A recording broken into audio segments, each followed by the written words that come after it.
নমস্কার বন্ধুরা, লাবণী কিচেনের আবারও এক নতুন রেসিপিতে আপনাদের সবাইকে স্বাগত। আজকের রেসিপিতে তৈরি করে দেখাবো চাকমাদের অতি পছন্দের একটি ট্রেডিশনাল পিঠার রেসিপি, ছাইন্না পিঠা। এই পিঠাগুলো তৈরি করার পরে আমার তো মনে হয় আমি খুবই বিপদে আছি, কারণ পিঠাগুলো খেতে এতটা টেস্টি আর মজা হয়েছিল। সবগুলো পিঠাই আমি একাই খেয়ে ফেলেছি। তো বাড়ির সকলের আবদারের জন্য আমি এই পিঠাটা আবারও তৈরি করব। তো ভাবলাম রেসিপিটা আপনাদের সাথে শেয়ার করি। প্রথমে আমি উনুনের পরে কড়াই বসিয়ে দিলাম। তারপরে এখানে এক বাটি আমি জল দিয়ে দিলাম, আর দিয়ে দিলাম হাফ চামচের একটু কম লবণ। লবণটা আপনাদের টেস্ট অনুযায়ী দিবেন। আর দিয়ে দিলাম 1.5 চামচের মতো সাদা তেল। লবণ জলটা একটু ভালো করে মিশিয়ে ফুটিয়ে নেব। তারপরে এখানে দিয়ে দেব এক বাটি আটা। আমি এখানে আটা দিয়ে কিন্তু এই ছাইন্না পিঠাগুলো তৈরি করব। আপনারা চাইলে এখানে আটার বদলে এখানে চালের গুঁড়া দিয়েও কিন্তু এই পিঠাগুলো তৈরি করতে পারেন। তবে একদিন বলবো আটা দিয়েও খেয়ে দেখবেন, খুবই মজার হয় খেতে। তো আমি এই পিঠাটা তৈরি করতে এক বাটি জল আর এক বাটি আটা ব্যবহার করেছি। আপনাদের কাছে জলটা কম বেশি লাগতে পারে। তো আটাটা কিন্তু আমি জলের সাথে ভালো করে খুন্তি দিয়ে ঘুটিয়ে মাখিয়ে একটা আটার ডো তৈরি করে নিলাম। এবার একটা প্লেটে আমি আটার ডোটা নামিয়ে নেব। আর এখানে আমার মনে হচ্ছিল আটার ডোটা একটু নরম আছে, সেজন্য আমি একটু আটা মাখিয়ে নিলাম। আর আপনাদের কাছে যদি মনে হয় আটার ডোটা পারফেক্টভাবে ঠিক আছে, তাহলে কোনো কিছু মাখানোর দরকার নেই। আর যদি খুব বেশি একটা হাতে লেগে যায় তাহলে সামান্য একটু তেল অ্যাড করতে পারেন, অথবা তেলের পরিবর্তে এখানে ঘিও দিতে পারেন। তো আমি আটার ডোটা কিন্তু গরম গরম অবস্থায় হাত দিয়ে ভালো করে ডোলে মেখে মথে নিয়েছি। আটার ডোটা মেখে মথে নেওয়ার পরে এখানে আমি বেশ 1 মুঠের মতো কুড়ানো নারকেল দিয়ে দিলাম। আর দিয়ে দিলাম 3 থেকে 4 চামচের মতো চিনি। এতে করে কিন্তু পিঠাগুলো খেতে অনেক সুন্দর লাগবে। তো আপনারা কিন্তু অবশ্যই আটার ডোটা গরম অবস্থায় মেখে নেওয়ার চেষ্টা করবেন। ঠান্ডা হয়ে গেলে কিন্তু আটার ডোটা খুব ভালো একটা করে মাখা যায় না।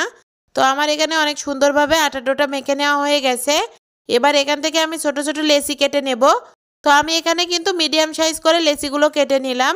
আপনারা চাইলে আপনাদের পছন্দ মতো ছোট বড় সাইজ করে কেটে নিতে পারেন। তো লেচিগুলো কাটার পরে আমি এখান থেকে ছোট একটা লেচি নিয়ে আপনাদেরকে পিঠাগুলো শেপ দেখিয়ে দিচ্ছি, তাহলে আপনারা বুঝতে পারবেন। তো এখান থেকে লেচিটা কেটে নেওয়ার পরে ছোট এরকম বাটির মতো শেপ করে নেব। বাটিটা তৈরি করে নেওয়ার পরে এর ভিতরে আমি আখের পাটালি এরকম গুঁড়ো করে রেখেছি। এখান থেকে আখের পাটালিটা আমি এই আটার ডোয়ের ভিতরে নিয়ে নিলাম। নিয়ে এরকম মুখটা এরকম সিল করে এঁটে দেব। দিয়ে হাত দিয়ে গোল করে নিলেই কিন্তু আমার এই ছাইন্না পিঠা রেডি হয়ে গেল। তো এবার এই পিঠাগুলো আমি এক এক করে সবগুলো পিঠা তৈরি করে নিলাম। তো পিঠাগুলো তৈরি করে নেওয়ার পরে আমি এখান থেকে একটা একটা পিঠা নিয়ে বেলন পিঁড়ির পরে রেখে হাত দিয়ে এরকম ঘুরিয়ে ঘুরিয়ে গোল করে নেব। এতে করে কিন্তু পিঠাগুলো সবগুলো দেখতে একই রকম হবে। তো দেখেন পিঠাগুলো হাত দিয়ে গোল করে নেওয়ার পরে কত সুন্দর দেখতে হয়েছে। এইভাবে কিন্তু আমি সবগুলো পিঠা গোল করে নিলাম। তো পিঠাগুলো কিন্তু এবার আমি ভাপিয়ে নেব। তার জন্য উনুনের পরে রাইস কুকার দিয়ে আমি জলটা ভালো করে গরম করে ফুটিয়ে নিলাম। তো জলটা যখন ভালো মতো ফুটে যাবে তখন আমি একটা স্টিলের চালনা আমি রাইস কুকারের উপরে দিয়ে দিলাম পিঠাগুলো ভাপানোর জন্য। তারপরে আমি এখানে একটা সুতির কাপড় নিলাম, নিয়ে আমি রাইস কুকারের উপরে দিয়ে দিলাম। দিয়ে পিঠাগুলো এক এক করে উপর দিয়ে সাজিয়ে দেব। আর পিঠাগুলো দেখবেন অবশ্যই একটা পিঠা আর একটা পিঠার থেকে একটু দূরে রাখার চেষ্টা করবেন। এতে করে দেখবেন পিঠাগুলো একটা পিঠা আর একটা পিঠার গায়ে লেগে যাবে না। তো আমি পিঠাগুলো 10 থেকে 15 মিনিটের মতো ভাপিয়ে নিলাম। 15 মিনিট পরে ঢাকনাটা তুলে দিলাম। তো দেখেন পিঠাগুলো অনেক সুন্দরভাবে কিন্তু আমার কুক হয়ে গেছে। এবার এই পিঠাগুলো আমি একটু ঠান্ডা করে নেব। তো ঠান্ডা করে নেওয়ার পরে একটা সার্ভিং প্লেটে আপনাদেরকে সার্ভ করে দেখিয়ে দিচ্ছি। তো দেখেন পিঠাগুলো কত সুন্দর নরম তুলতুলে সফট হয়েছে। আর এইভাবে ভেঙে যদি খাওয়া যায় খেতে কিন্তু অসম্ভব টেস্টি হয়। তো আমি এখানে একটা পিঠা আপনাদেরকে ভেঙে দেখিয়ে দিচ্ছি, তাহলে আপনারা বুঝতে পারবেন। তো ভিতরটা দেখেন একেবারে রসালো, আর গুড়টা কিন্তু অনেকটাই গলে গেছে। আর এইভাবে যদি পিঠাগুলো তৈরি করে খান খেতে অসম্ভব টেস্টি আর মজা লাগবে।